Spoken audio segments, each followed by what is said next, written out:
Welcome to today's edition of the Rush Limbaugh Show podcast. Yeah, hang on here a second, folks. I got tricked again. Just a minute.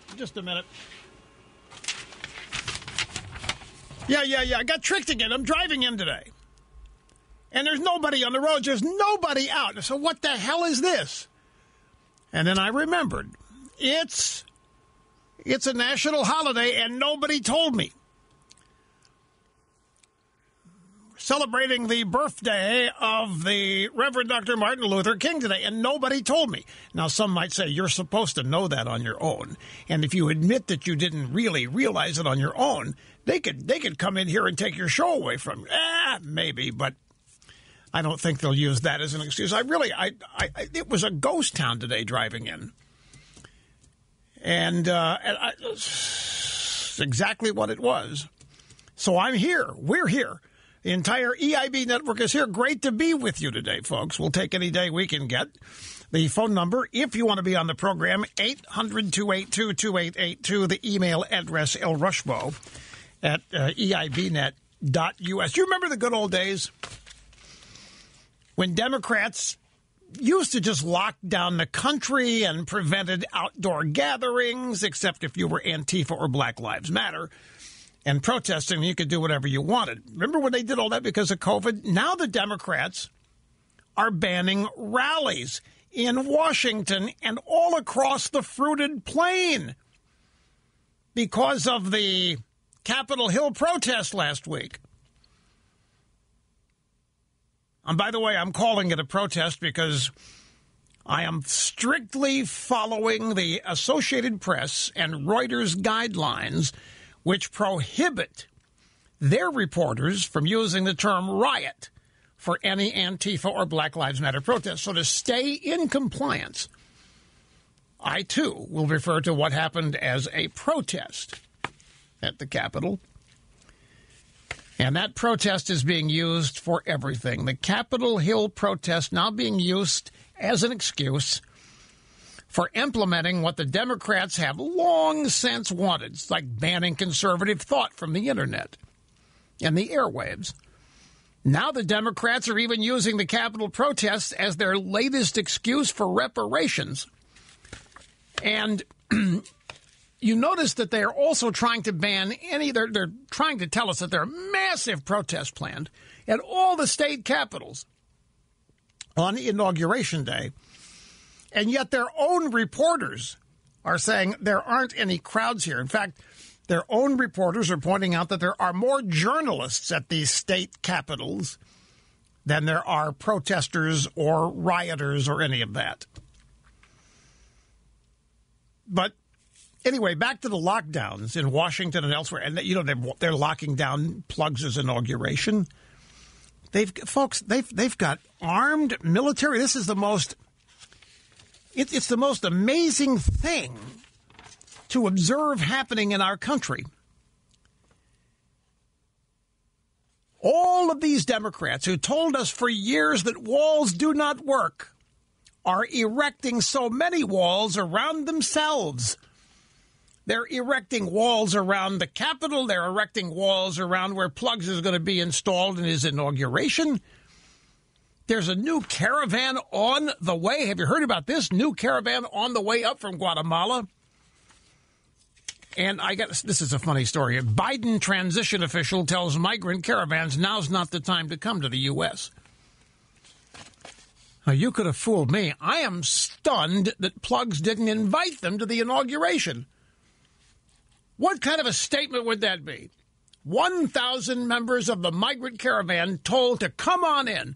If you can get here, you are invited to the inauguration of Joe Biden as the next president of the United States. I mean, the Democrats are rolling out the red carpet for these people. They just, now's not the right time. Don't come now. Now's not. When is the right time then? A migrant caravan moving from Honduras toward the U.S. border called on the Biden administration, incoming, to honor their commitments. They think, the caravan people think that Biden has made a commitment to them to allow them in the country. Well, they cite the incoming regime's vow to ease Trump's restrictions on asylum, and that's exactly what the Biden team has done. There's going to be a massive number of executive orders. We're going to go back to the Paris Accords. We're going to do all kinds of things. We're going to Keystone Pipeline's going to be. They're going to try to close that back down, and they're going to say welcome to these migrants in the caravan. Yesterday, an unnamed Biden transition official said that migrants hoping to claim asylum in the U.S. during the first few weeks of the new regime, quote, need to understand that they're not going to be able to come into the United States immediately. This is an NBC report. So here we have these starving, thirsty, homeless, war-torn, miserable caravan members, 1,000 of them. And the regime, the incoming Biden regime, now is not the time. You guys need to understand we're on your team, we're on your side, but you need to understand we're not going to be able to let you in immediately. Well, they've been misled because they were certainly assured by the Biden administration, the incoming regime, unnamed spokesman, that they were going to be welcomed in. More than 1,000 migrants moved into Guatemala on Friday without registering as part of a larger caravan that left a Honduran city earlier in the day. The AP reports that they're hoping for a warmer reception when they get to the U.S. border. And a statement issued by migrant rights group Pueblos Sin Fronteras on behalf of the caravan said it expects the Biden administration to take action. Now, I'm going to tell you something. The Biden administration is going to be far more sympathetic to this group than they will be to any conservative statement, complaint, you name it, about anything. They're going to be really worried about not offending the caravan, the people in the caravan, and, of course, the domestic supporters of the caravan who have done nothing but listen. And they've heard the Biden administration promise open borders, reversing the Trump policies on immigration. You can't blame them for coming. You can't blame them for trying to get. You can't blame them for thinking they're going to be greeted with open arms. And now here comes an unnamed Biden regime spokesman. You can't come now? What do you think? You can't embarrass us. You can't come now. You got to wait. Well, it's too late. They've already started. They're already en masse on the way. The Biden spokesman said the situation at the border isn't going to be transformed overnight. I don't know what these people are thinking. Prisons locked down ahead of Biden's inauguration. Prisons. Federal prisons are being locked down since Saturday to prevent violence ahead of President-elect Biden's inauguration. So they're allowed to vote, but they're not allowed to peacefully assemble. Aren't most of these inmates Democrats? I mean, aren't most felons Democrats? Isn't that why the Democrats have pushed for the felon vote? Shouldn't they be celebrating the Biden inauguration instead of protesting? What locking down prisons ahead of Biden's inauguration? It would make it look like the prison population somehow doesn't like Biden or is not excited about his inauguration. Washington itself, folks, it's sad to see. It really is sad to see. It's practically a prison itself. I mean, you've got wall-to-wall fences. You have razor wire on top of the fences. And yet Biden and the Democrats want open borders while locking down prisons and locking down Washington, D.C. And what a beautiful image this is for us to present to the rest of the world. The Democrats are doing this because they think they can blame all of this on Trump. They are doing all that. You have to understand, they are purposefully. This stuff is not necessary, but they're doing it to make it look like it's necessary. They want everybody around the world to believe that it is Trump supporters who are planning massive protests, massive violence, massive insurrection. That's why they have to prepare the Capitol, and that's why they have to have razor wire and all of these other totally unnecessary steps they are taking. Democrat-run states, including Michigan, Wisconsin, Illinois, California, Pennsylvania, Oregon, are also shutting down their capitals to prevent any right-wing insurrections during Biden's immaculation. And, of course, this is because Trump supporters are so violent. Never mind that in the literally hundreds of pro-Trump rallies and parades before January 6th, there's never one hint of violence at all. And yet the states are declaring emergencies. They're closing the capitals ahead of rallies. None of it necessary. All of it being done for show. All of it being done to create an image that our nation is scared to death of out-of-control insurrectionists who support Trump. It's all part of an effort to smear, to impugn Trump and his supporters. And look at what they're making the United States of America look like. Trump supporters are peaceful. That's one of the things they're known for. Now, we're supposed to believe that Trump supporters are violent. And I say 40 rallies before January 6th all around the country without a broken window or a blade of grass disturbed. Meanwhile, if you go back to Trump's inauguration, all of this stuff did happen. There was a riot in Washington that the Democrats and the media promoted and supported and heralded and televised. You remember all the women that were wearing those vagina hats? Lining the streets of New York all the way out to JFK. It was massive. My memory is that there were something like 500,000 people that were involved in this, and the media was promoting it. There wasn't one bit of concern about it at all. You remember this, folks? It was the first sign, and a lot of people didn't see it for what it was, but it was the first sign. I say the first is probably not the first, but it was the first massive scale bit of evidence that there would be no peace ever. I remember discussing it. I remember that these women were bought and paid for. They were arranged and they were put on hold.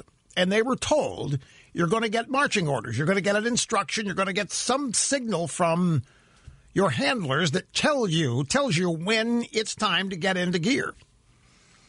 So Trump's elected. These women wearing their vagina hats and others get ready. They're on standby. They got their marching orders sometime in January, and off they were. Protesting Trump's election, protesting Trump's travel ban, protesting Trump's everything. The media, as I say, was sympathetic. They were not frightened. They were not worried. They didn't care what it made the country look like. They were all in for this because they, the media, the Democrats, all one and the same, were part of the organizational effort to make this happen. And it was, I say, the first large-scale effort to make it look like the country had not elected Trump. Here Trump wins in a very significant electoral college victory, shocking and surprising everyone. There was no question about it. Here we came, Russian collusion lie, and the effort to make it look like there aren't any Trump supporters, that there are only people who oppose Trump, and that they somehow got shafted and screwed, and that their protest was legitimate because they got shafted and screwed. I'll never forget it. I won't forget it because I understood exactly what it was, what its purpose was. It was designed to start the ball rolling that the country hated Trump, that the country had made a mistake, that the American people had not really elected Trump, and they were outraged this had happened. The protesters were legitimate. It was the first organized effort to make it look like the Trump administration was a lie, that the Trump victory was a lie, that we need to really look into this Russian thing because Trump's election is illegitimate. It was all part of an organized effort, and there wasn't one bit of concern over the violence, over the protests, over the riots that took place. Not one bit of concern. Now look what they're doing. States declare emergency, close capitals ahead of rallies, prisons locked down.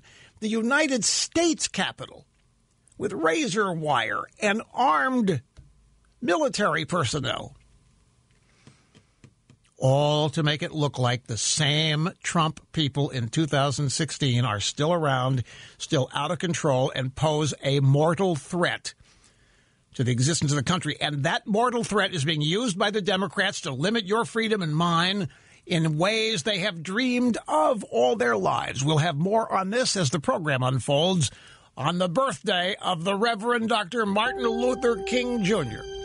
And we'll be back right after this. Now look at this. Look at this. Inauguration rehearsal shut down by external threat. NBC, Washington staff, and Associated Press. So it took the NBC News Bureau and the AP combined to report this. A dress rehearsal for the inauguration of Joe Plugs Biden was interrupted today when U.S. Capitol Police issued a security warning to everyone on Capitol grounds. The message said all buildings within the Capitol complex, external security threat, no entry or exit is permitted. Stay away from exterior windows and doors. If outside, seek cover. Rehearsal participants were evacuated from the west front of the Capitol on orders of security officials after a fire in a homeless encampment. A fire in a homeless encampment can affect the inauguration of Joe Biden or any president. A fire in a homeless encampment? You know, when you boil this all down, the reason the deep state, the reason the establishment is putting more military in Washington for this inauguration, and we have in war zones. Do you understand this? We have a greater military presence than we have in a lot of war zones where we are deployed around the world. The reason they're building walls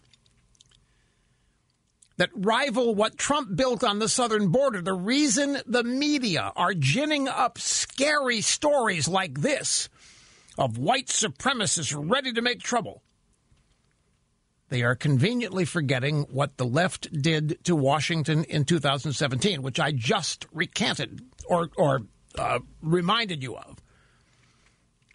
The reason this is going to be a virtual inauguration with no people allowed, the reason for the constant security warnings that, by the way, seem to be withdrawn as quickly as they're issued. Why do you think all this is happening? Why are they putting more military in Washington for this inauguration than we have in war zones? Why are they building walls? Why are they ginning up all these scary stories of white supremacists ready to make trouble? They're worried about something. They need to distract you and me and as many as they can from what worries them. What worries them? Could it be they know the election was not up and up?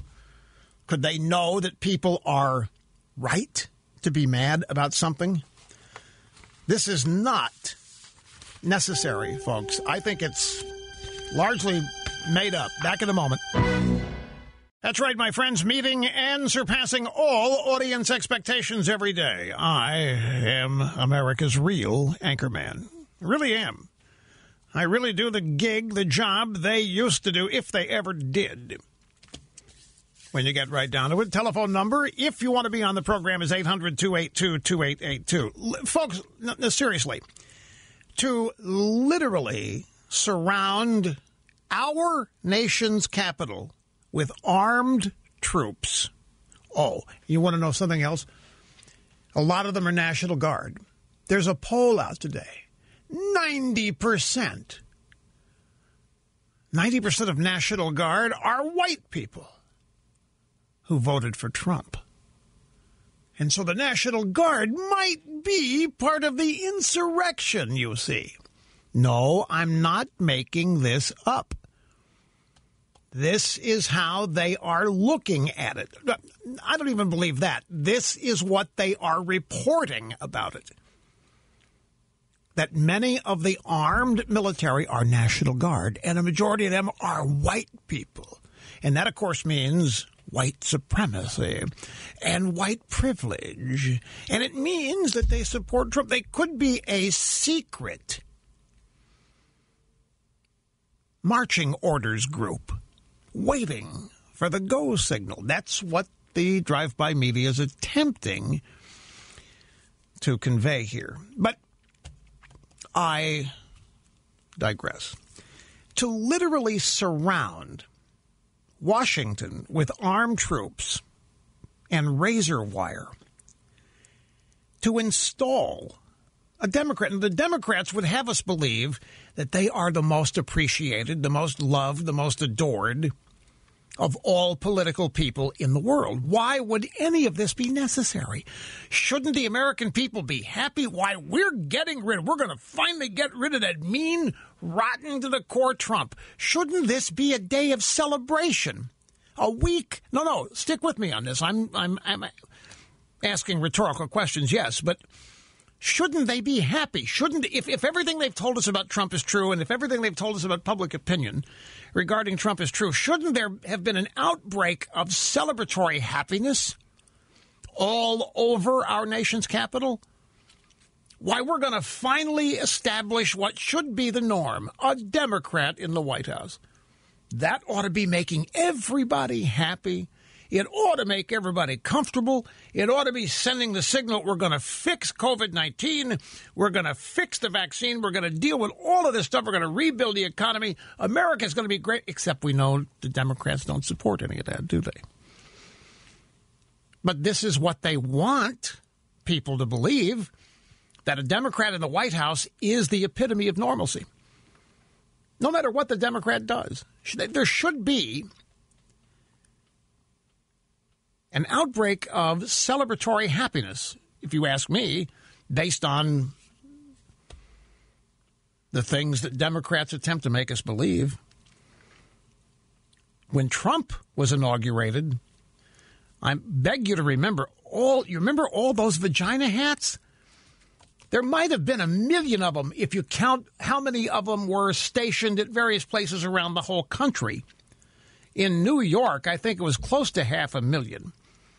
And they were allowed to wail and cry and tear things up. They were allowed to act like children. They were threatening assassination of Trump.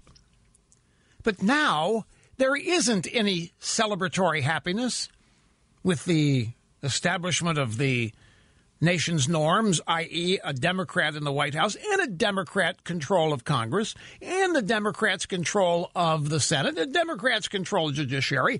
Why, where is the happy? They never are happy, no matter how much they get of their agenda, but this is still striking.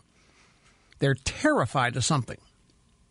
Did you see that Netflix exclusive starring Sandra Bullock, the movie called Bird Box? Did you see that?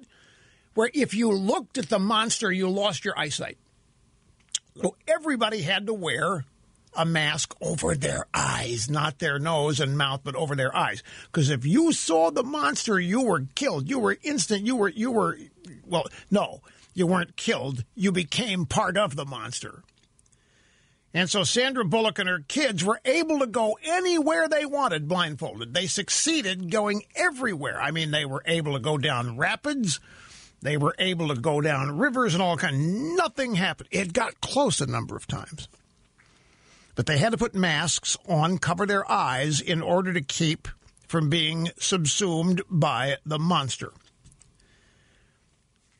Now, if we extrapolate the movie Bird Box to what the Democrats are doing to do, what is the monster? The monster is the truth. They are trying to make sure you don't see the truth.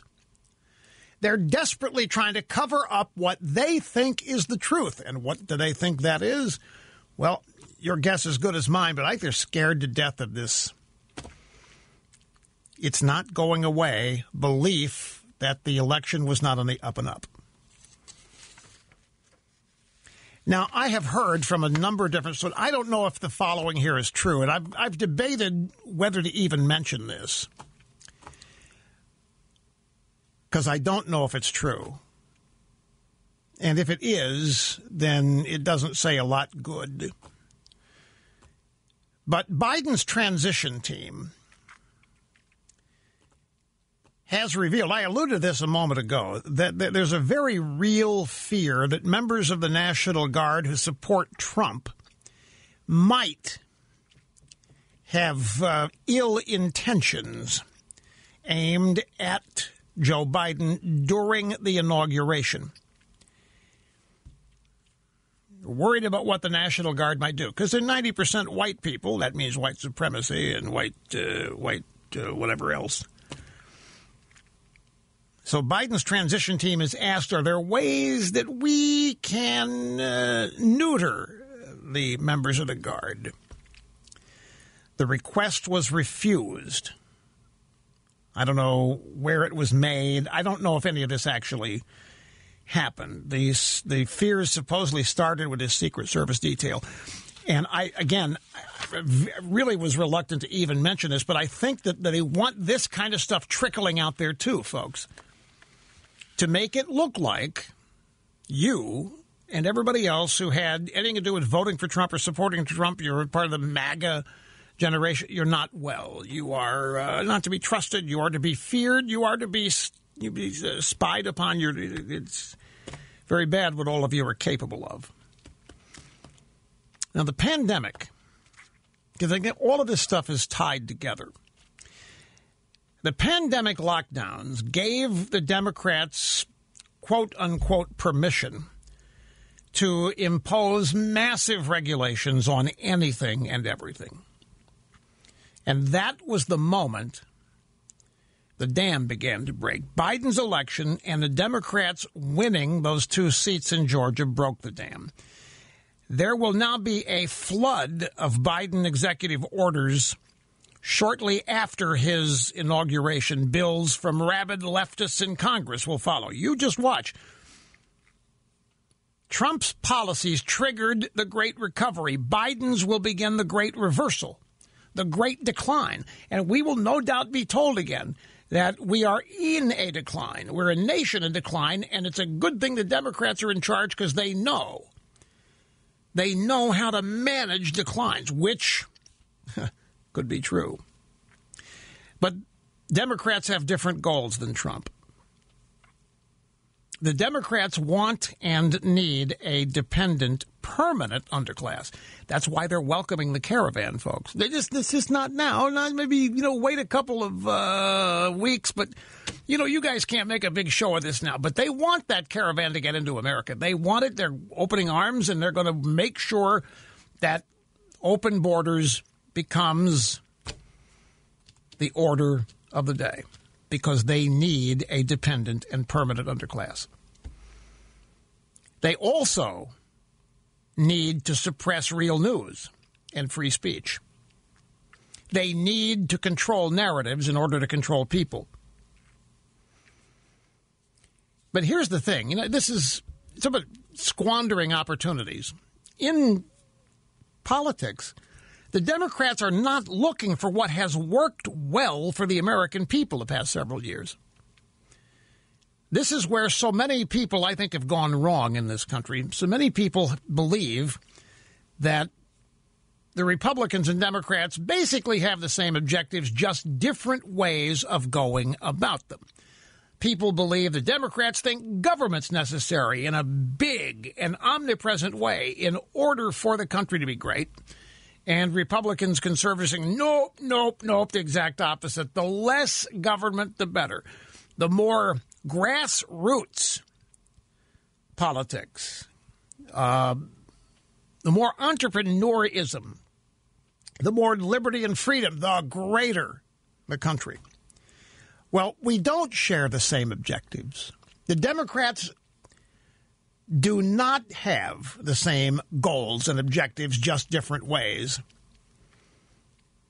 The Democrats If that were true, the Democrats would be looking for what has worked well for the American people and would try to spin it while continuing it with their fingerprints on it. They would keep the border closed. They would continue to find a way to support Trump's revised trade deals. They would keep us out of the Paris Climate Accord. They would not try to close down the Keystone XL Pipeway because all these things have worked, and many more. The Democrats want to tear them all down, and they want to reverse them all. They do not want to expand on what has worked for the American people the past several years. The borders are going to be opened. Opposing points of view, i.e. free speech, will be silenced. Disposable income will be reduced via tax increases. Travel will be restricted.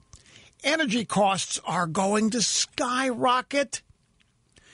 Alexandria Ocasio-Cortez, have you heard of these movements that have tried to reprogram homosexuality out of people? You heard of it?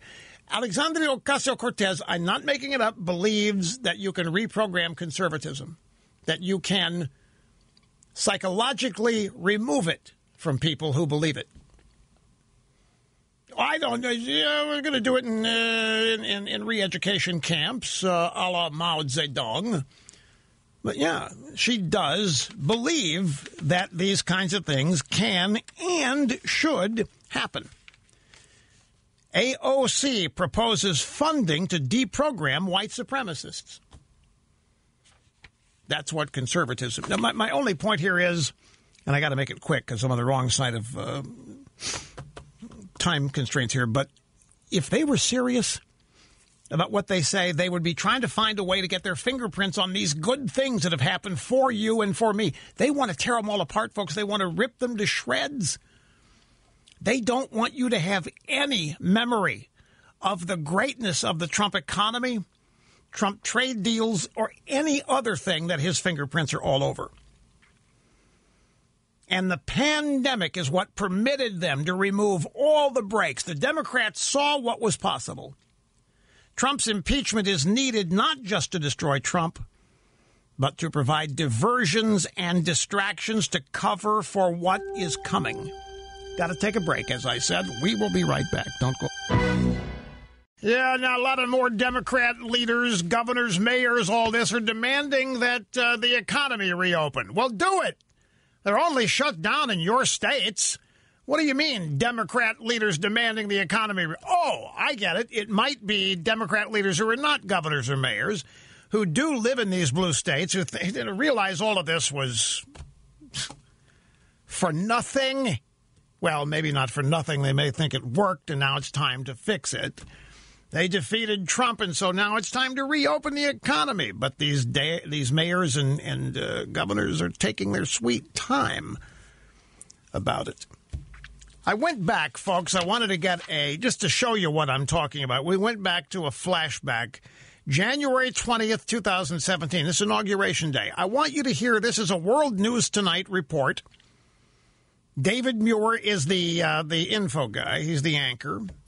He's talking to correspondent David Curley about the protests against Trump and his inauguration. Now, when you listen to this, what you have to notice is the support for the protesters in these two guys reporting on it. You have to notice the sympathy they have for the protesters. There's not one bit of concern about any of this. Here we go. Not everyone gathered here in Washington today came to celebrate President Trump's inauguration. Protesters lined part of the parade route, and in some parts of the Capitol, there were confrontations with police.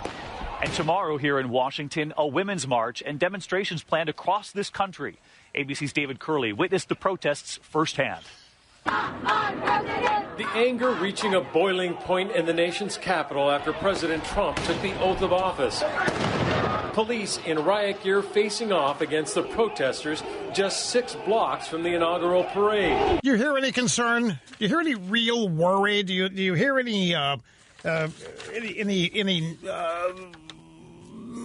reporting that we might need to bring out the National Guard, we might need to bring out the military, we might need to bring out people to stop this because it's gotten out of hand? No, none of that. What you heard here is support for the protests. What you heard here is support for the Women's March. These are the women wearing the vagina hats.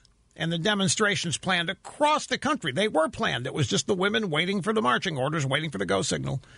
And they got it within minutes of Trump being inaugurated. They didn't waste a second of time to make it look like this country wanted no part of what had just happened at the ballot box. They want no part of Donald Trump being president. And this report promotes that way of thinking. There's not one bit of concern, nothing in this report that would make you think they think there needs to be National Guard rolling out, that there needs to be razor wire fences around Trump and his inauguration. None of that. And one more, I'm going to have to save this. I actually don't have time for the next soundbite. It's F. Chuck Todd of NBC News, but we'll have to say it's worth it. Hang on, folks. We'll be right back. Here we go, folks. We have time. This is F. Chuck Todd yesterday on Meet the Depressed. Our new NBC News poll of registered voters has the president's approval rating holding steady at 43%. Oh, no. With 55% disapproving. It's more or less where his numbers have been throughout most of his presidency in our poll. Oh, no. And looking at the election, while 61% say Joe Biden won legitimately, fully 35% disagree. Oh, no. Among Republicans, 74% say no. And Biden did not win legitimately. No! 3 in 4 current Republicans. How can Joe Biden begin healing the country when more than 1 of 3 voters believes he did not win legitimately? May I translate this for you? F. Chuck Todd, sad and depressed again. They tried to separate Trump from his supporters, and they failed again. How can we ever unify when you stupid Trump people won't see the light? That's the translation. You know, well, it looks like what I was afraid to pass on to you, because it might not be true, it looks like it is true. I will explain in just a moment. First, I must welcome all of you back, or if you are a welfare recipient just getting out of bed and just getting up and just saying hello to the show, great to have you with us as well. The telephone number, 800-282-2882. The party that insisted that we defund the police. And which party would that be? That's right, the Democrat Party. The party that insisted we defund the police has militarized Washington, D.C. and state capitals around the country. That, my friends, is weapons-grade hypocrisy. It's also a clue as to what will follow. Here's the Democrat Party the minute the George Floyd murder took place and the immediate follow-up events demand that we defund the police. And they were serious about it in terms of making people believe they were serious. There was an illusion component to this.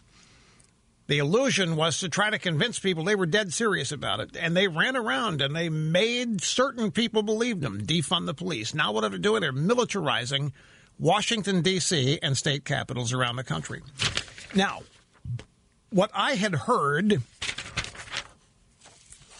over the weekend, and I again, I'm going to say I'm still not totally sure that it's true, but I've been told that top of the hour local affiliate news is reporting something along these lines.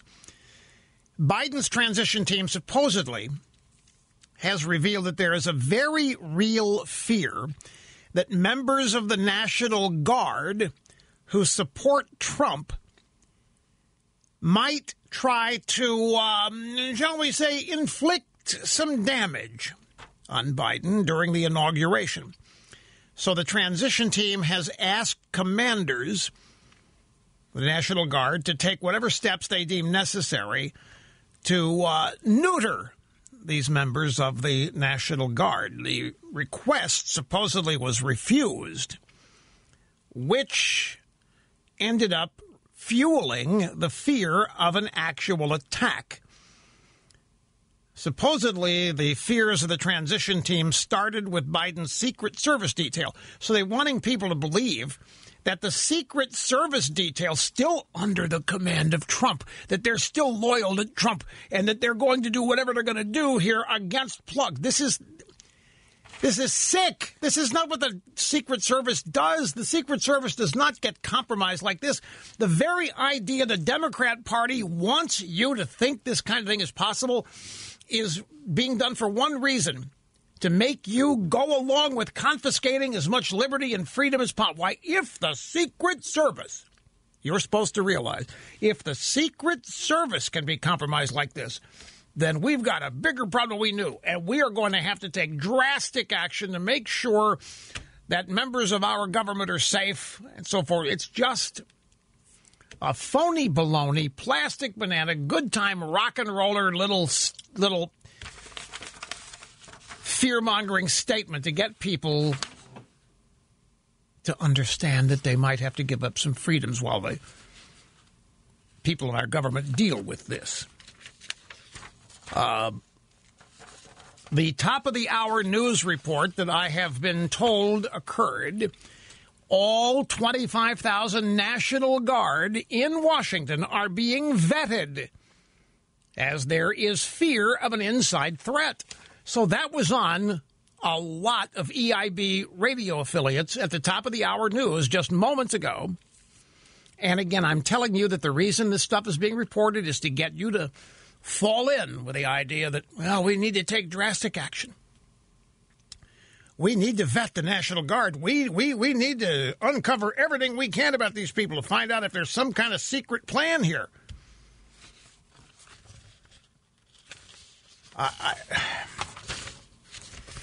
It's just, it doesn't, I don't quite know how to characterize this. It's not enough to call what's happening a shame, but the steps to which the Democrats are willing to go in order here to control as much of the thinking and movement in this country as they can is just beyond the pale.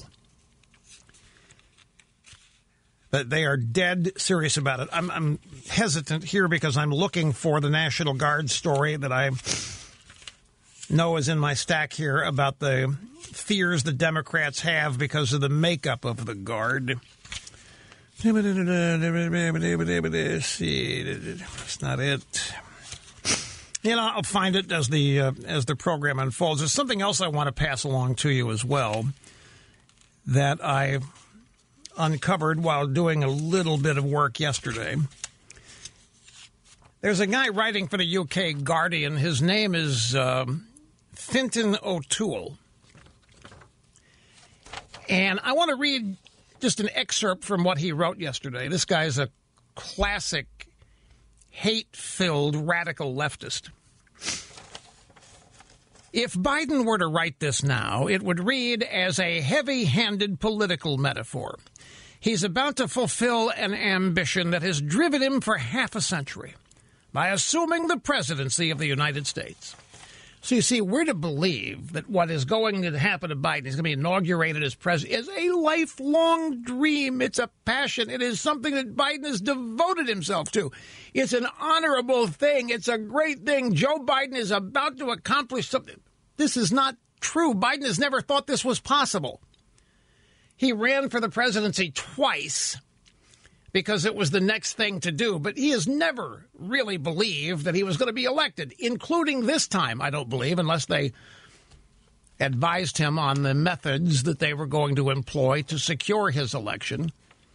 But the guy didn't campaign like he thought he was going to win. He didn't do anything that made anybody believe that he literally even thought he was a serious candidate in all of this.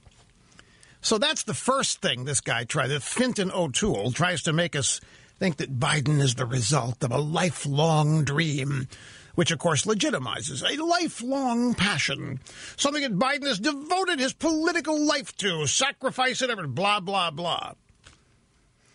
Donald Trump's demented last days have washed away the illusion of the United States as a stable, settled democracy. Donald Trump's demented last days have washed away the illusion of the United States as a stable, settled democracy. We're none of this. We never have been. And now the world can see the truth as it's always been. We are not a stable, settled democracy. It took Trump to prove it. And then this. On January 6th, a date that will live long in American infamy, all the entitled rage of the white nativism that Trump has channeled finally burst through the seawalls that protected the illusion of a healthy, functioning republic. So in other words, you Trump supporters are white supremacists, you're white nativists, and everything you're doing in support of Trump is because you are white supremacists first. You are white nativist. In other words, you hate people of color, and you don't want any people of color anywhere in your country. And you are doing what you can to take this country back from all of the people who are not white that you hate and can't stand. And, folks, this is so beyond the pale. I don't know about you. I know a lot of Republicans. I do not know a single one of them who is informed by, motivated by, inspired by anything sort of like white supremacism, supremacy, white nativism. I don't know anybody who believes any of this.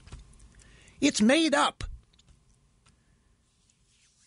To the extent there might be some people, they are such a small number, it's not even worth paying them any attention. They have to be lied about in daily news reports to get people to even be frightened of it. It's simply not a factor in defining the Republican Party or Trump supporters or the MAGA movement. It's not even a factor. And yet here's this guy, Fintan O'Toole, all the entitled rage of the white nativism that Trump has channeled finally burst through the seawalls that protected the illusion of a healthy, functioning. All that happened on the 6th of January when there was, of course, the protest at the Capitol. And the protest at the Capitol, which we now know is organized by leftists and promoted by leftists, that supposedly was nothing but a bunch of you people, you white supremacists trying to take your country. This is sick. But it gets reported unchallenged at most places. It's just allowed to sit out there and stew a pot of hate and fear, which otherwise would not exist were it not for the lies in these kinds of reports. I think it's sick.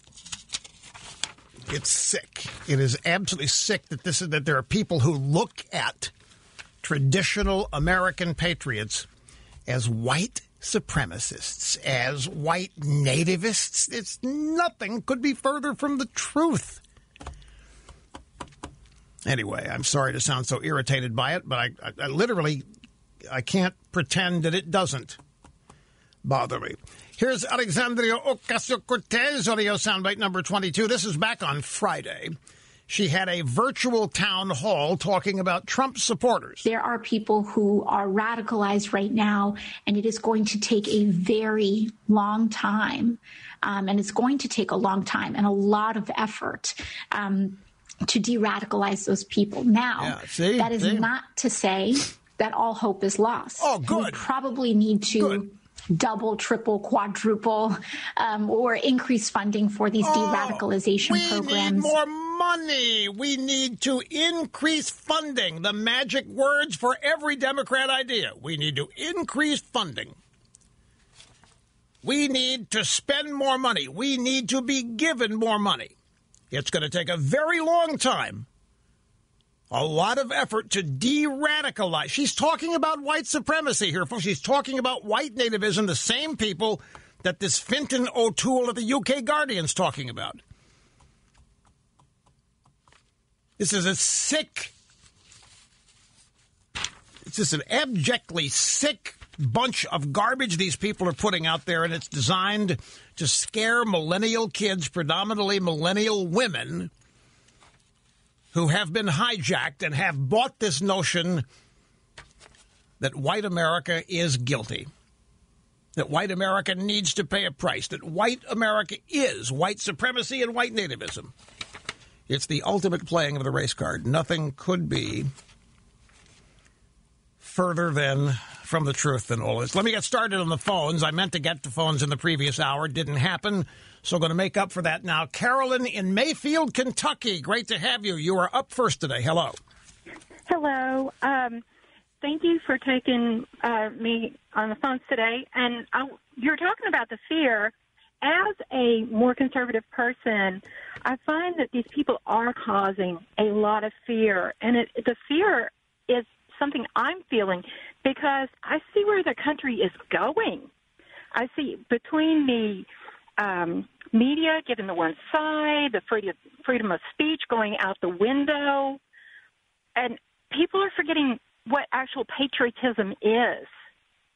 People are forgetting what our country was meant to be.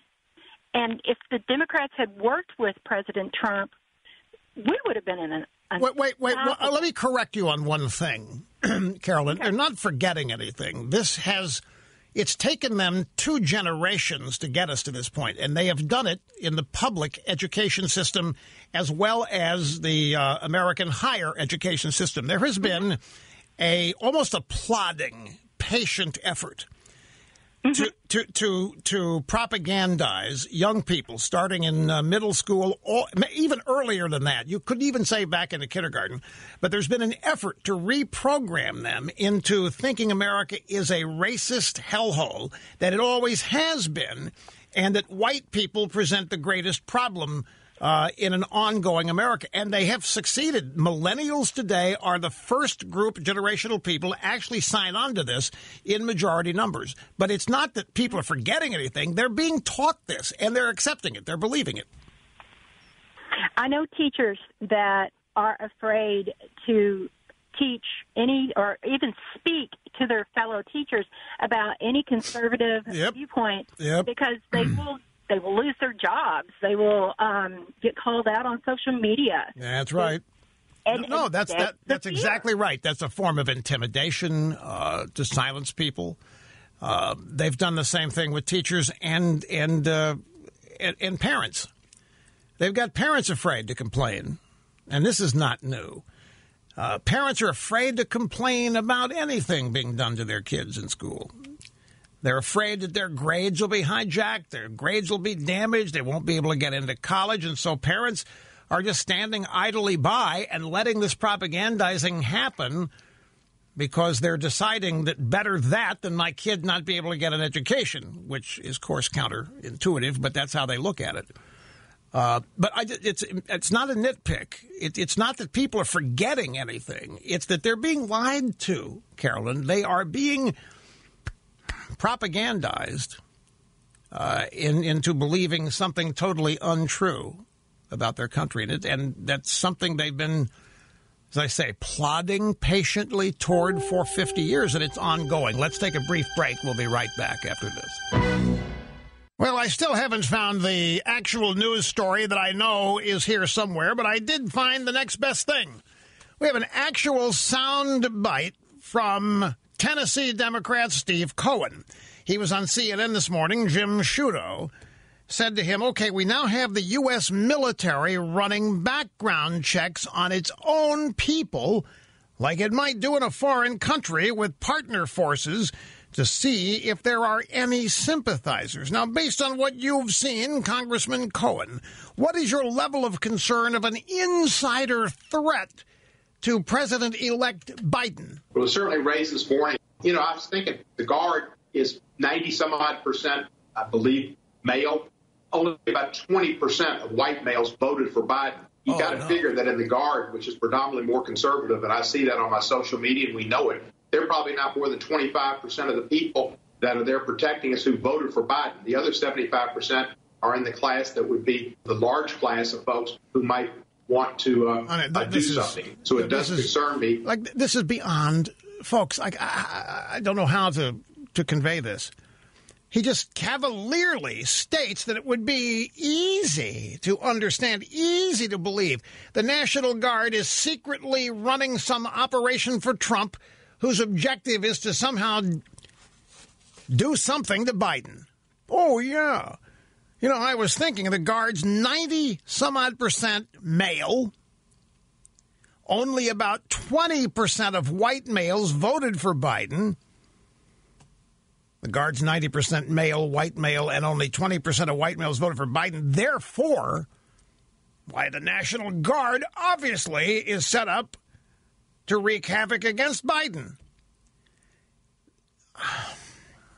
Said with no concern whatsoever about the insulting nature of this toward uniformed military personnel, which the Democrats, John Kerry, have made it clear over the years they don't have any respect for the American military, and it ekes out every now and again, and it has just now again. Well, now these stories are all over the internet. Insider attack feared days before Biden's inauguration. Service members in D.C. vetted by FBI.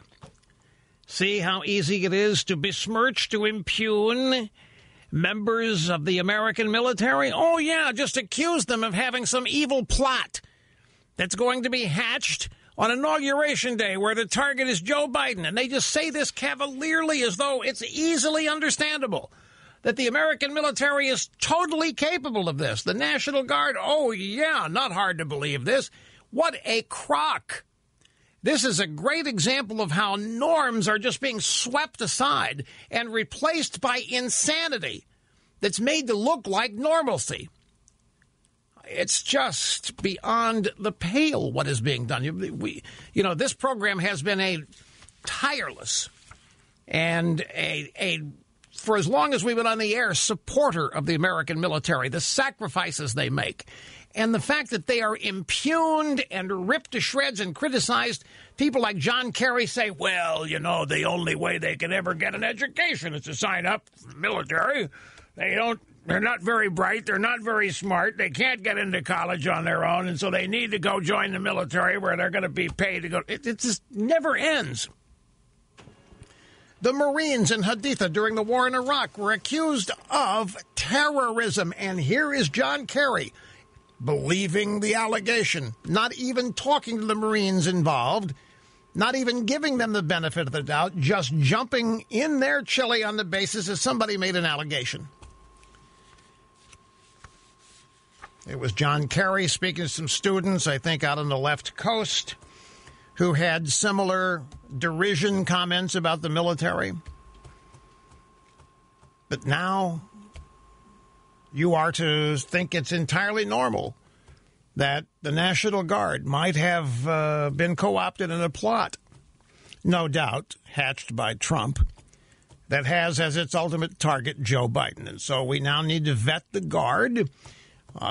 We need to put up all kinds of fences and protective gear measures. All kinds of things need to be implemented. Listen to this. This is Fran Townsend. Now, Fran Townsend was a major member of the George W. Bush administration. She was on CBS this morning. The co-host Anthony Mason said to her, she was the counterterrorism advisor to George W. Bush. Fran, we now know that off-duty officers were part of the riots at the Capitol. We now know that off-duty officers, so now it's not just the military, it's now uniformed law enforcement that were part of the riots at the Capitol. Now, obviously, Fran, people with military experience as well. I mean, they're Capitol Police. They probably are ex-military. But speaking about law enforcement, what do we need to do to root out extremism in law enforcement? It hadn't even been proven that it exists. We just have a bunch of people come up and say it. Yeah, the Guard, 90% white, 90% male. Only 20% voted for Biden. Whoa, what does that mean? That means they're white supremacists. That means they could easily be believed to have hatched a plot to go after Biden. So then the next standard operating procedure question, what do we need to do, Fran, to root out extremism in law enforcement? As though it's there. It's been there a long time. And what are we going to do, Fran? Here is her answer. We must police our own. We can't allow people in uniform wearing QAnon patches and just let that go as their particular political beliefs. This is a real problem. You know, the FBI's Washington field office got a failing grade from their own inspector general on their domestic terrorism program. And I think now, look, all of the law enforcement agencies realize they have a problem inside themselves that they're going to have to root out and deal with to be effective. I wonder if she realizes how un-American all that sounds. The presumption of belief that law enforcement is infested with extremists, white supremacy, and all of that. And then happily say, well, we got to police our own. We can't allow people in uniform to wear QAnon patches. Who is? And we just can't let that go as their particular political belief. Why not? You ever heard of the First Amendment? It was written specifically with this kind of thing in mind. How quickly we forget. The FBI's Washington field office got a failing grade from their own inspector general on their domestic terrorism program. Oh, yeah, the FBI's Washington field office is just infested with pro-Trumpers in there, and they might want to do damage to... Oh, my God, this is so... Notice how easily these people just talk about the restrictions that we need to impose. The limits on freedom that we naturally need to hand down. Back to the phones we go. This is Manny in Kansas City, Missouri. Manny, great to have you on the EIB network. Hello. Good morning, Rush. Thank you for taking my call. You bet. Rush, the point I wanted to make was, as conservatives, we need to recognize that we lost this election and we have really a buffoon in the White House because of selfish and really stupid actions of one man. And that's Donald Trump, what he did in the past 12 months. We need to detach ourselves from him, stop supporting him, and just really concentrate on the tsunami of the leftist crap that is coming our way. If you haven't noticed, Bernie Sanders are going to be making decisions on our taxes, and they already have amnesty lined up second day after inauguration. Wait a minute now. You think this is Trump's fault? Absolutely. And so fixing this requires the abandonment of Trump. Absolutely. I do not, for the life of me, understand. No, but wait a minute. I'm going to carry what? So how would that happen? How do we denounce Trump, and then what are the Democrats going to do when we do? If we find a way to do this, what will the Democrats' reaction to it be? Well, I'm not concerned about the Democrats, but this inside fighting that we have in Republican Party right now, at each other's throat, who supported him, who didn't support him, is not helpful. We need to unify. So when they put a legislation up there, Joe Biden said that that's what his objective was, but he quickly denounced his own objective by talking about putting certain people in jail because of what they said or believed, and if they were Trump supporters, they were going to be dealt with rather harshly and so forth. So the idea of promoting unity, they've blown that one up themselves.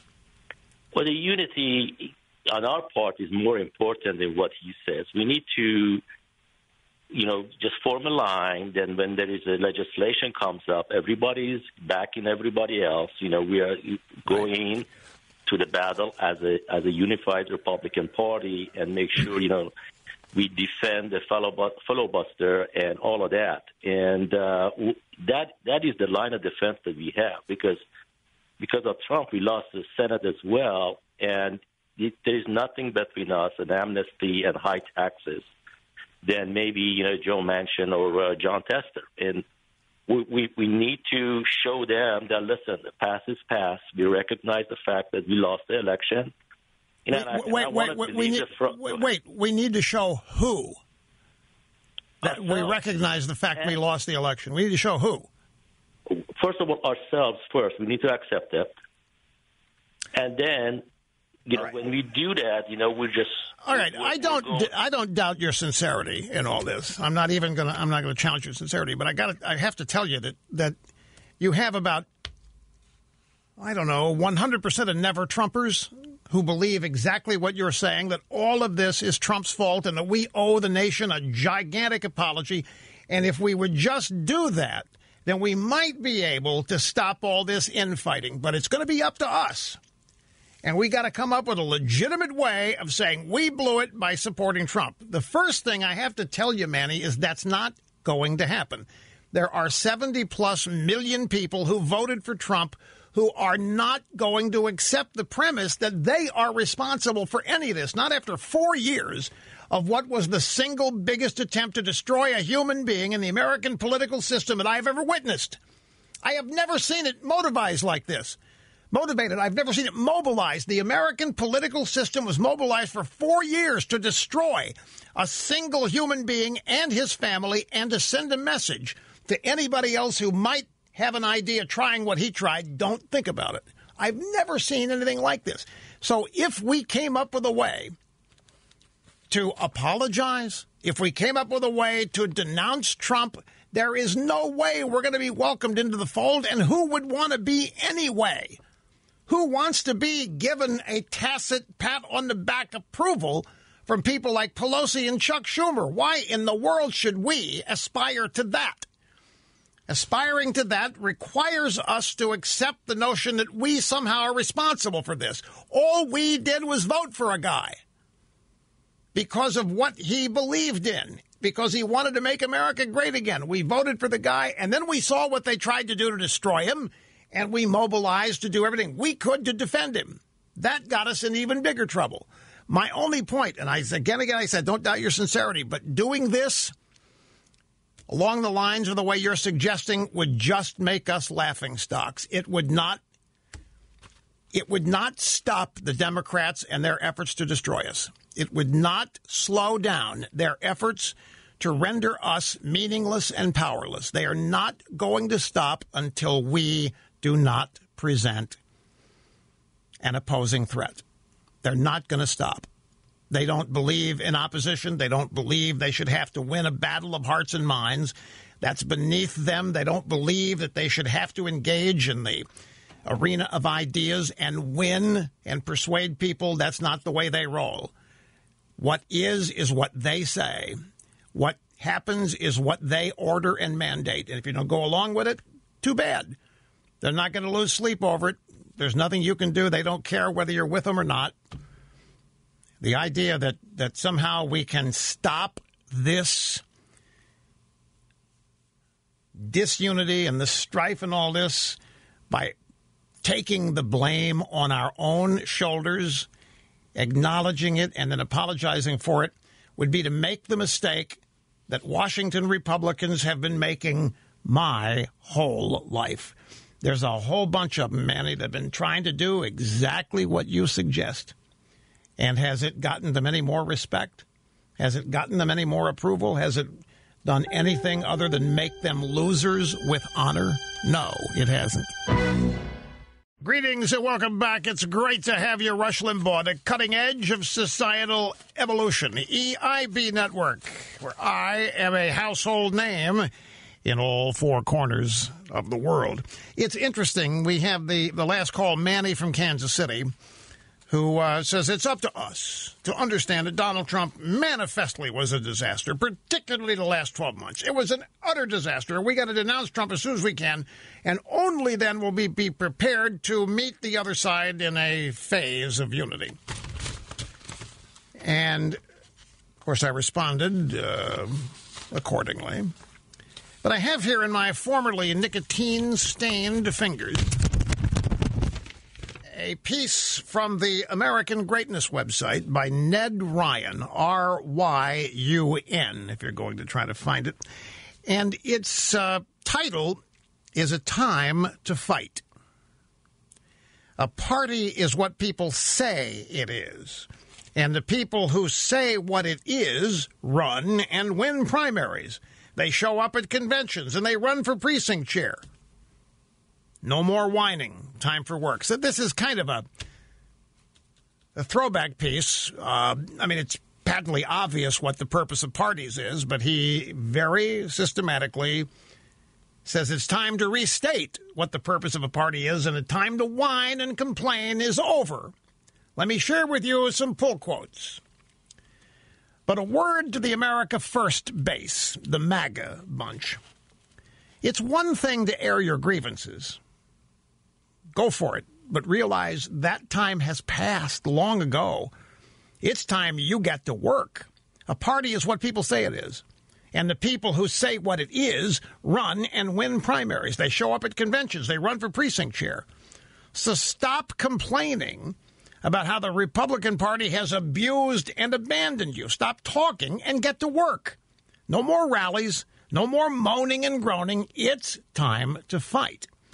Now, a lot of people think that's exactly what they've been doing. By going to rallies, by making them huge. A lot of people think that they have been fighting. They're going to be surprised to learn that Mr. Ryan doesn't think they have. Another pull quote. Part of the justification for the latest abuse of the impeachment process was the talk of Trump being like bin Laden and that his supporters are domestic terrorists.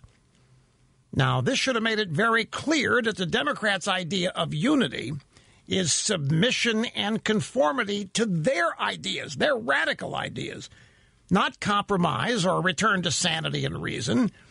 They want nothing to do with unity. And you'd better get that memo straight in your head. There will be no dissent. You do not get to dissent to the Democrats. You do not get to disagree with them. You do not. Manny, saying this for you as much as anybody else. It was once the highest form of patriotism. Dissent is now terrorism. If you disagree with the Democrats, you are a domestic terrorist. And you don't deserve any respect. You don't deserve any compromise. You don't deserve any patience. You don't deserve anything. You need to be destroyed because you are a terrorist. You are dissenting against the popular Democrat Party, and as such, you get no respect at all. They stand there shaking their heads, telling us like little kids that we have to move on. We have to accept reality, that we have to accept the results of the election. When, of course, it was they who made a farce of our election system to win it. They neglect to mention that they still have not accepted the results from 2016, which, of course, is also what the multiple impeachments were about. Their hypocrisy knows no bounds. In fact, spare me the hypocrisy on a whole host of fronts. They're mumbling about the supposed sedition. You really want to talk about sedition? Democrats, the left, the media lied about the 2016 election and Russiagate for 4 years. Spare me the theatrics and the pretensions to decency. It looks like the president is going to issue around 100 pardons and commutations tomorrow. Now, this is a CNN story, so you have to treat it like it could all be a bunch of garbage, because they're scared to death that Trump is going to pardon everybody, including himself, and that they're not going to be able to get to him. Anyway, we have one exciting and busy broadcast hour remaining. We'll get right to it after this. That's right. We are honored to be here on the birthday of the Reverend Dr. Martin Luther King, Jr. Important people show up to work on such important birthdays. They don't take the day off to lollygag around, whatever else they're doing out there. If it's important, and you do the work, and that's why we're here. It's the Rush Limbaugh program. Every program seems like it's the most important. Every caller matters. People are ratcheting up their attention as everything on this program changes. A new caller, a new hour. Every show seems like the most important. And the country that we are born in is the best. Great to have you with us, 800-282-2882, if you want to be on the program. Here is a couple of sound bites to illustrate a couple of points that I have been making all day on the program, specifically in the last hour. First up is the Lieutenant Governor of Pennsylvania. His name is John Fetterman. He was on CNN with Poppy Harlow, some show called CNN Newsroom, on Friday.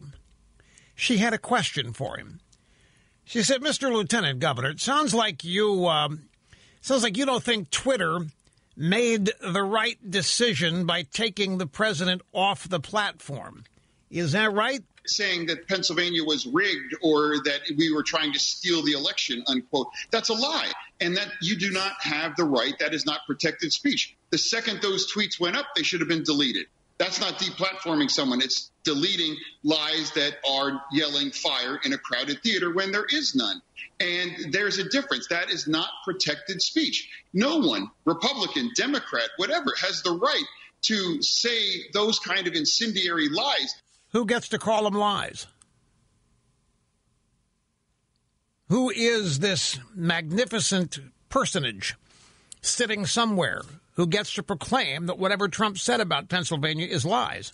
But more importantly, Lieutenant Governor Fetterman, what the hell did you people do for 4 years, if not lie, about Trump colluding with Russians to steal the 2016 election? When everybody knows it was Hillary Clinton that did exactly that. You guys still haven't conceded the 2016 election. Oh, yeah, Hillary may have, but you haven't. You're justifying everything you're doing to Donald Trump on the basis of a lie that you can't stop telling. And nobody is deplatforming you. And nobody is taking your tweets down. And nobody's even suggesting that your tweets, Lieutenant Governor Fetterman, come down. The Democrat Party has spent the last 4 years lying about the 2016 election. How in the world is what you people are continuing to do any different than what President Trump is saying about Pennsylvania today? You guys started all of this. You guys on the Democrat side with the media are the people who got it all rolling, that the American electoral system has been torched, that it has lost its honor and integrity. You're the ones for 4 years with never-ending reports in the New York Times, your Bible, and it's CNN, the Washington Post, your Old Testament, that all of this that happened was undoubtedly true. You have put everything on your side up to the test of legitimacy, and you have claimed that Trump colluded with Putin. You said that he was a traitor. You said that he was an agent of Vladimir Putin.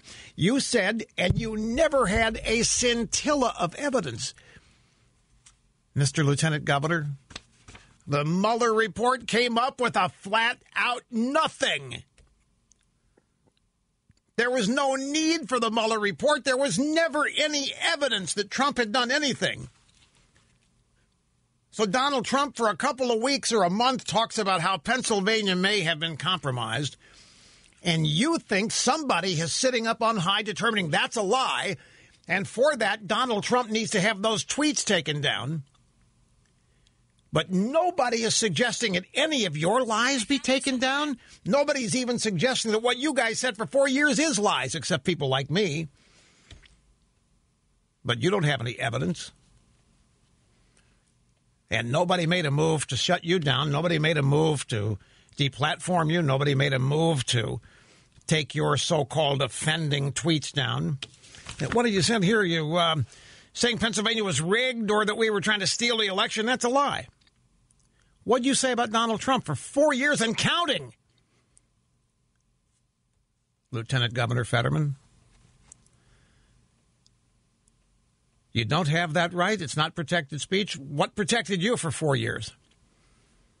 And counting. Oh, the New York Times report. Oh, I'm sorry. The New York Times reporting it legitimizes it? No. The New York Times reporting it does nothing but slam the reputation of the New York Times. The second those tweets went up from the president, they should have been deleted. You know, I could say the same thing about the never-ending lies from John from Clapper, from John Brennan, from Comey, from Hillary Clinton. The list is never ending. The number of people who consistently lied. Stroke, smirk. Lisa Page. That whole FBI cabal. And yet, nobody made a move to take your tweets down or to suggest the New York Times not be able to report what they were reporting because they didn't have any evidence. They lied about the fact that they had evidence. But this is exactly what, if you dissent, you're a domestic terrorist, folks. If you dissent from whatever it is the Democrat Party today believes, they are claiming they have a right to shut you down, to delete your tweets.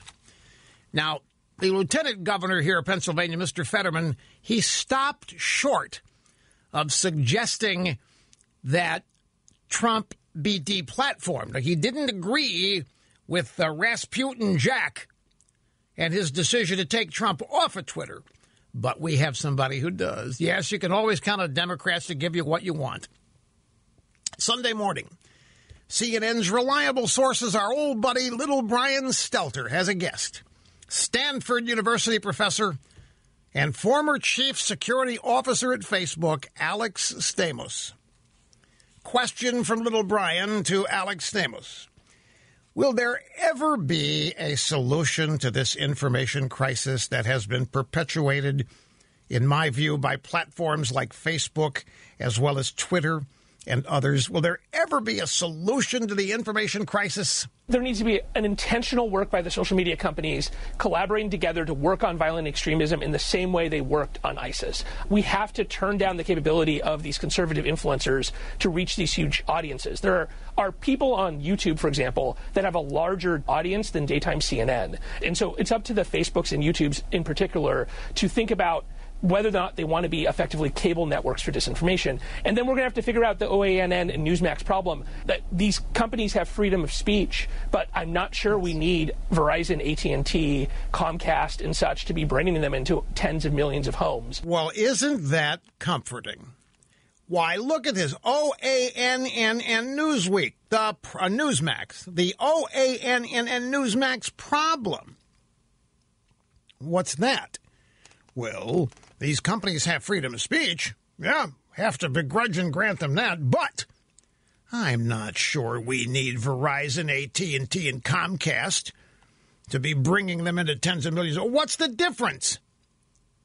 They may as well not have freedom of speech if you're going to say that they can't have platforms that give them a basis to operate. It's up to the Facebooks and YouTubes to think about whether or not they want to be effectively cable networks for disinformation. So this guy is telling Little Brian, you know, there are YouTube shows that have a bigger audience in the daytime than you do, pal. And you ought to be really worried about that. People on YouTube have a larger audience in daytime CNN. We got to fix that. You need to have a bigger audience than they do. We need to find a way to make you bigger than you are. This guy, I guarantee you, John Stamos, is that I guarantee Alex Stamos, he doesn't know. I think he's so young. He's a former security officer at Facebook. I don't think he has the slightest idea of how he sounds. I don't think he understands the First Amendment, the Constitution, and if he does, he doesn't support it.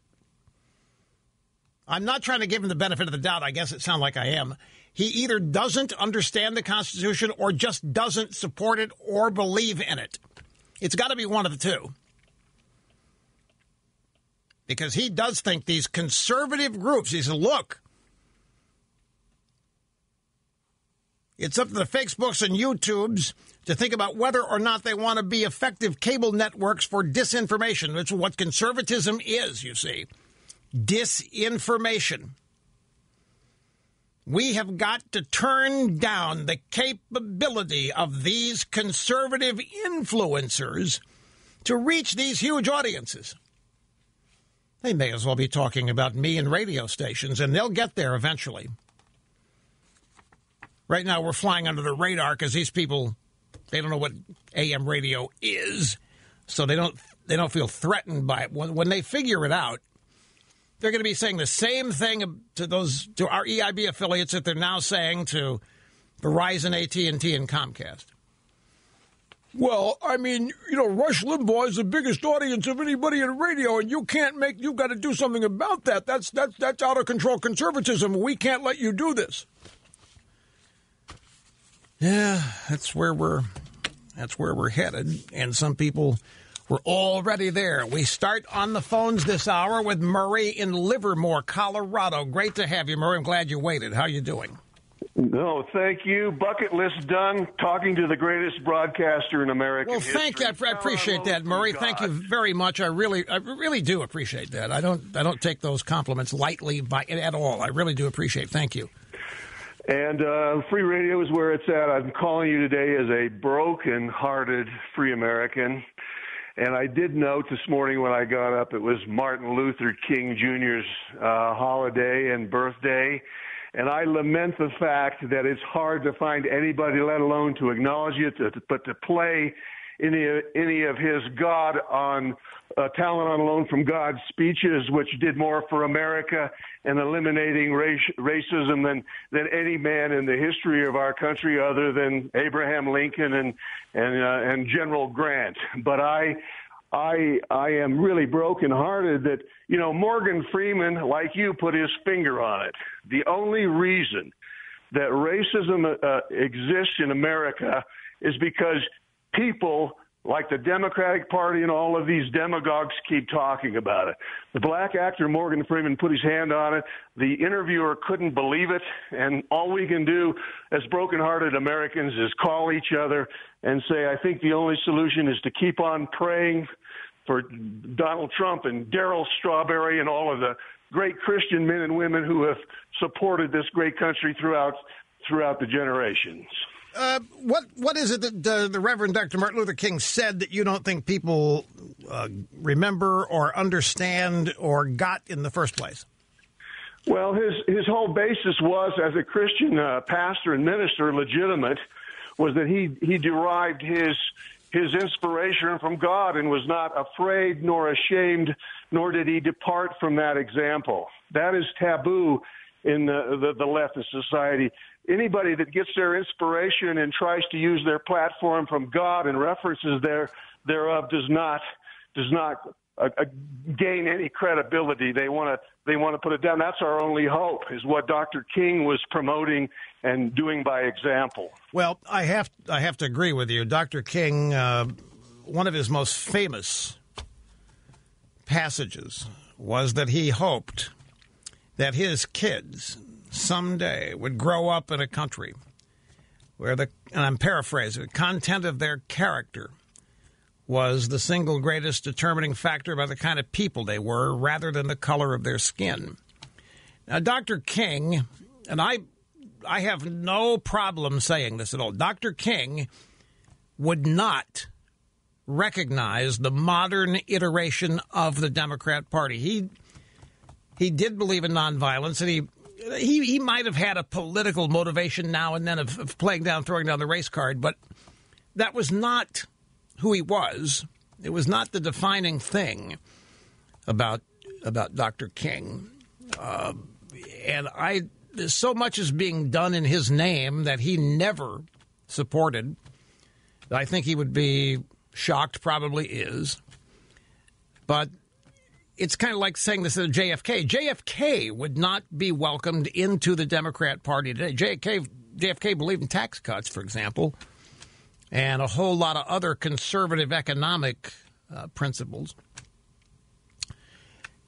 And yet all of these things that the Democrat Party supposedly believes in are being done in the name of people like JFK, but more importantly, Dr. King.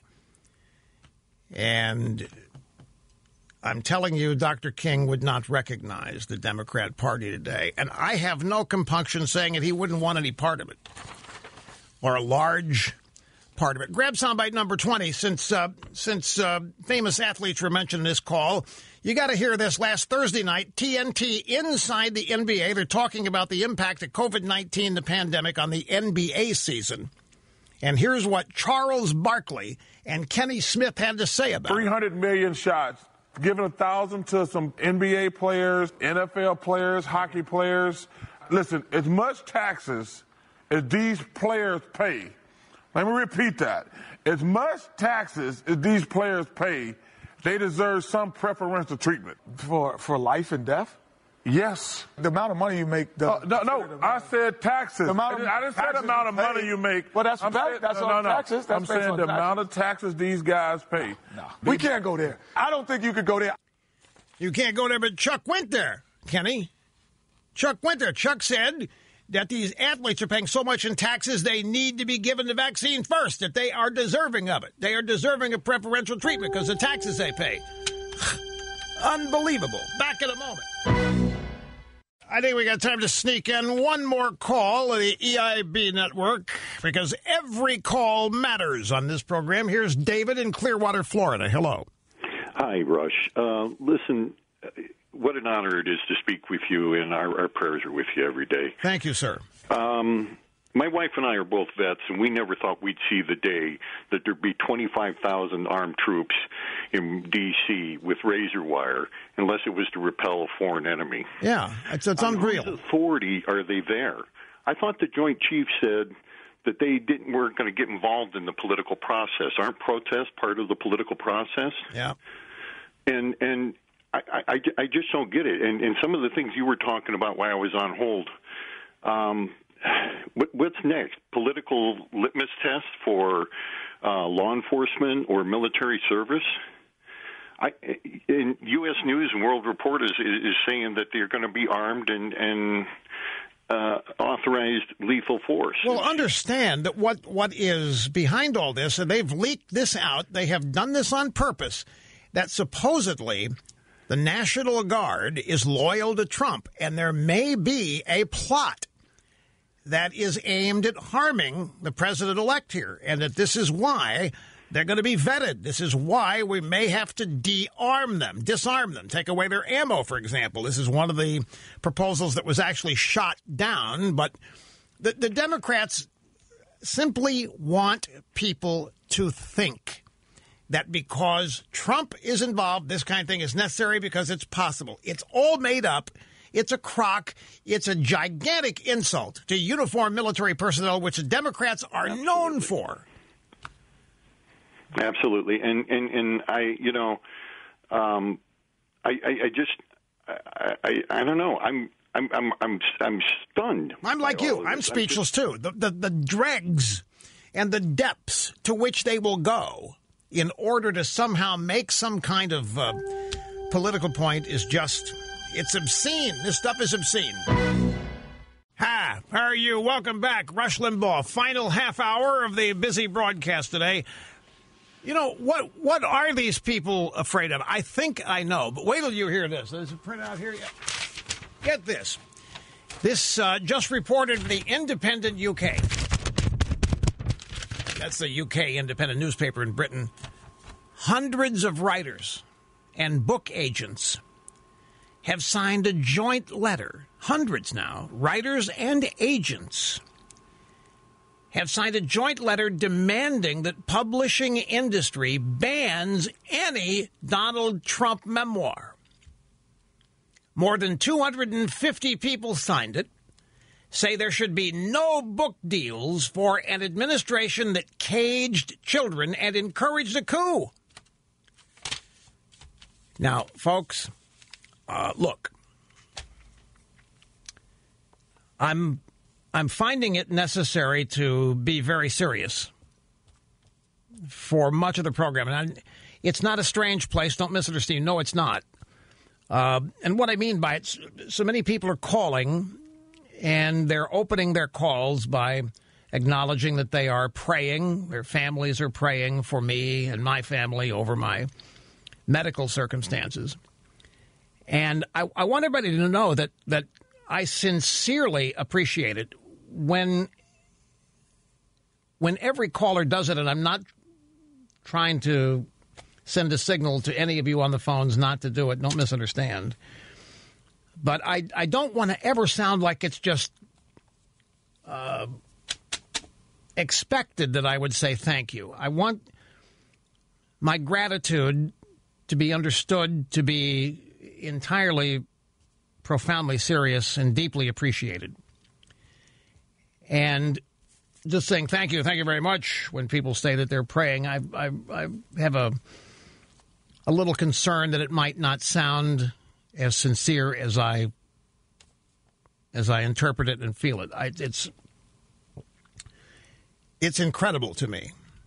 And just saying thank you very much runs the risk of making the gratitude sound pro forma when that's the last thing it is. Because I believe that all of you who are calling and beginning your calls with the acknowledgement of prayer for my benefit and on my behalf, I know you mean it. I know you're doing it. And I know that it's a deeply personal prayer is, a deeply personal and serious thing to you. And I don't want my acknowledgement or my way of saying thanks to sound like, as I say, it's just pro forma. I'm deeply appreciative of all of it.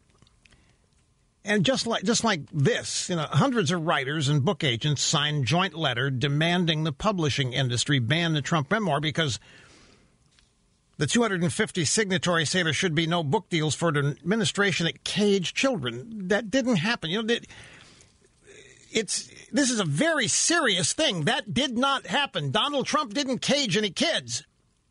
The pictures that were used to show migrant children in cages were taken in 2014 during the Obama administration. It was the Obama administration which set up holding tanks, holding pens that looked like cages. Trump did not do it. These people consider themselves to be manifestly brilliant and smart and educated, and they are ignoramuses.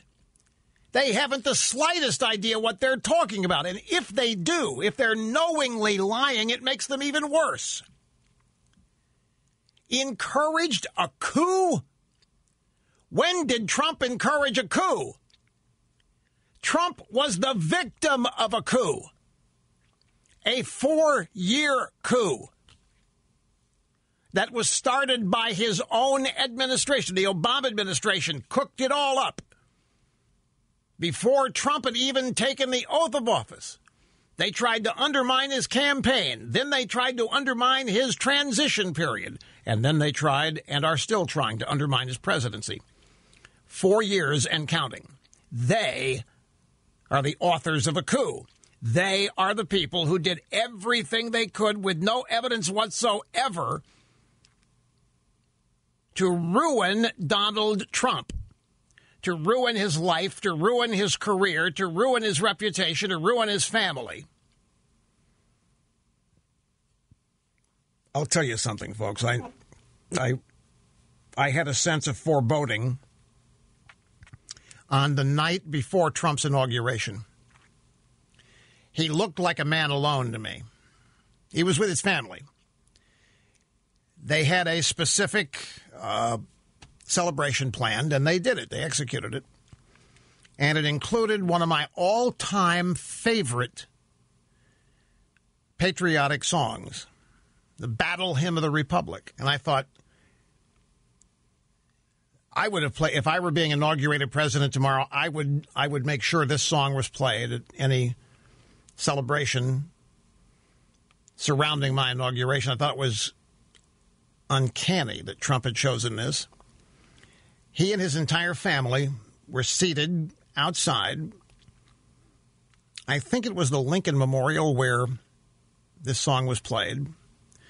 And he and the family got up and they walked and they accepted the applause. They weren't alone, but they were. You could tell that the normal attendees at something like this were nowhere to be found. The Washington establishment was nowhere to be found. They were plotting already their continued steps to undermine Donald Trump.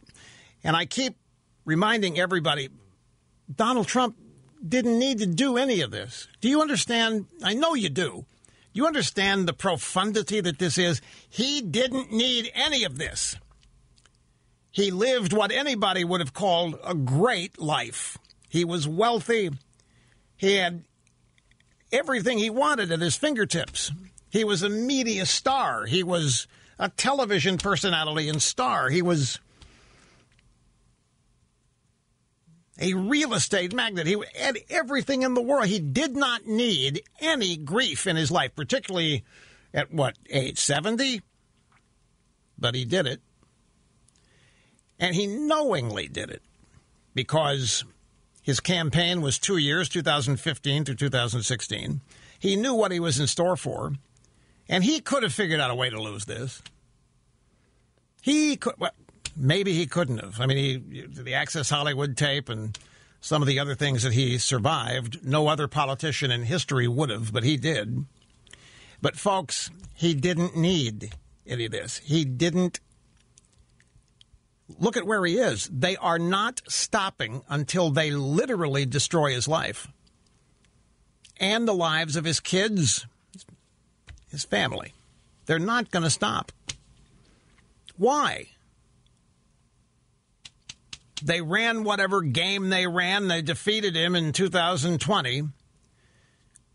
What's the point of going further? Well, the point of going further is to make sure that nobody else decides to get this idea and try it themselves.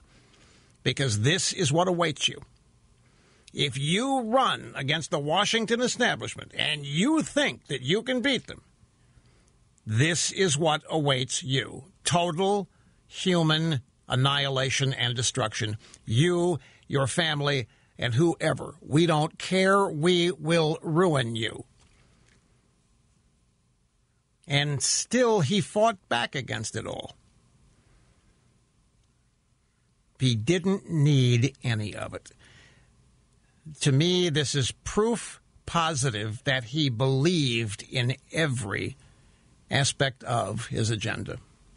He believed in American greatness. He believed that he could make America great again. And what that meant, and it doesn't mean white supremacy. It doesn't mean anything to do with race.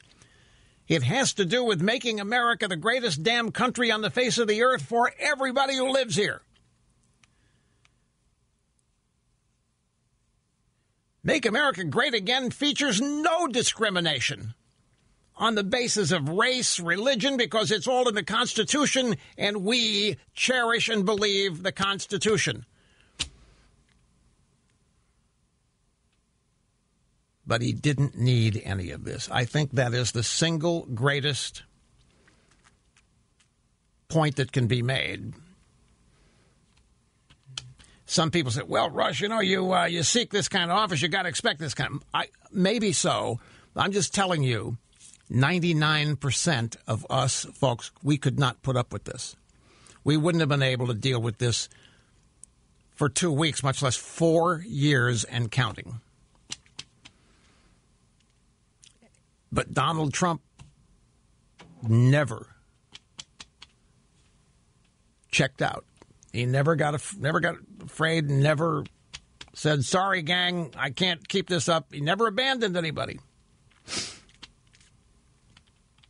And he didn't do anything they accused him of doing. He did not cage children. He did not encourage a coup. The letter that these book agents signed is entitled No Book Deals for Traitors. He's not a traitor. He is the epitome of the exact opposite of a traitor. Man, oh man, this is just... It's hurtful to have to go through and chronicle all this. Anyway, I was the night before Trump's inauguration, he and the family are... You could just tell they're happy. They're doing a great thing. They're celebrating what I don't know how many of them thought they would actually accomplish, i.e., winning the presidency, but they were still all alone. And the program that they put together, featuring the Battle Hymn of the Republic, I mean, the epitome of patriotic music, and it was just, I don't know, looking at the televised account of it, it hit me how alone the Trump family was, because of who wasn't there to celebrate with them. And you look at the Trump agenda, the Make America Great agenda, the things that it was oriented around, it was succeeded in reviving the parts of America that had been allowed to fritter away into worthlessness, the American economy, American foreign trade deals and relations, rebuilt all of that, got a handle on the border, fulfilled every campaign promise and then some. And now 250 book agents say nobody should ever grant this guy the right to publish a memoir because no book deals for traitors. He caged children, encouraged a coup. These people are dumbass ignoramuses. And if they know they're lying, they're even worse. I got to go. I got to take a break. We'll be back here and continue just a second. I'm just sitting here thinking about something. I get this story here from the UK Independent. 250 signatories say there should be no book deals for Donald Trump because he caged children, encouraged a coup.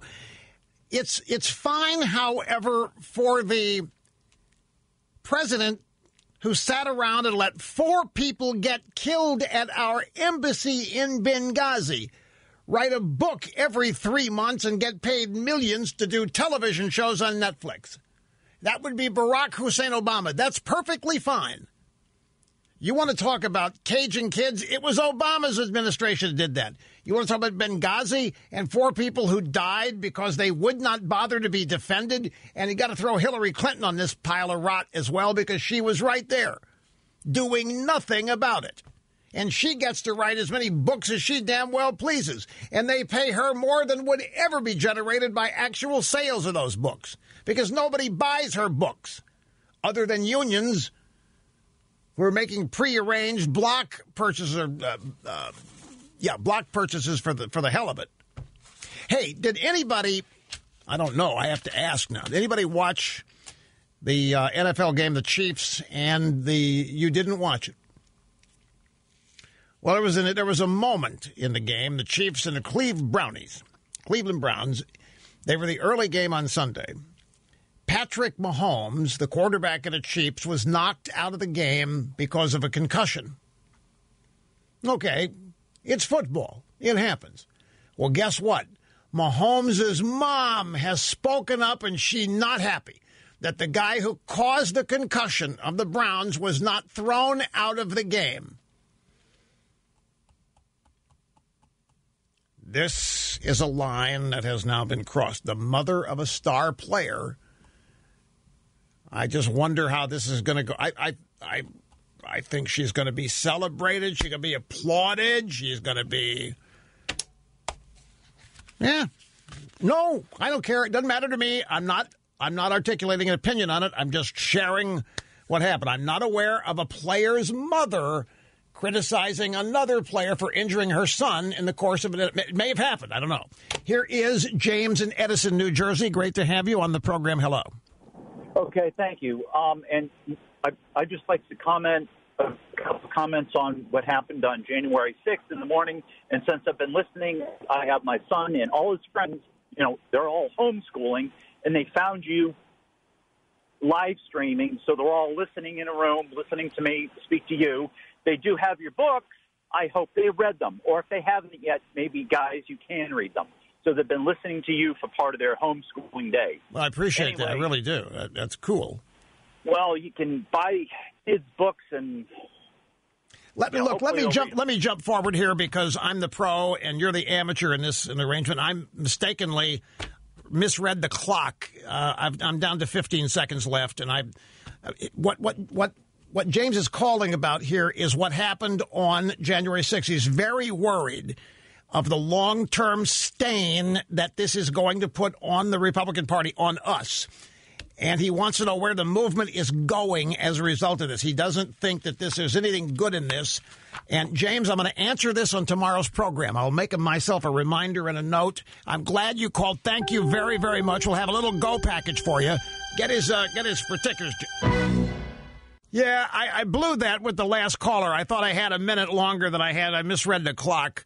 So I'll answer his question tomorrow. If we got his number, we'll call him back and make him part of it. At any rate, Thank you all. I mean it from the bottom of my heart for everything, the calls and your nice comments. I appreciate every bit of it. We'll be back here tomorrow if possible, and see you then. Adios. The Buck Sexton Podcast. We are on defense big time. And a lot of us got used to being on political offense for a few years, but the pendulum has swung far to the other side. Now, this is not a cause for despair. It's just a cause for looking at the reality and preparing for it, understanding who you trust, who you're alongside, and how we move forward together. The Buck Sexton Podcast. Get it for free daily on the iHeartRadio app, Apple Podcasts, or wherever you find your podcasts.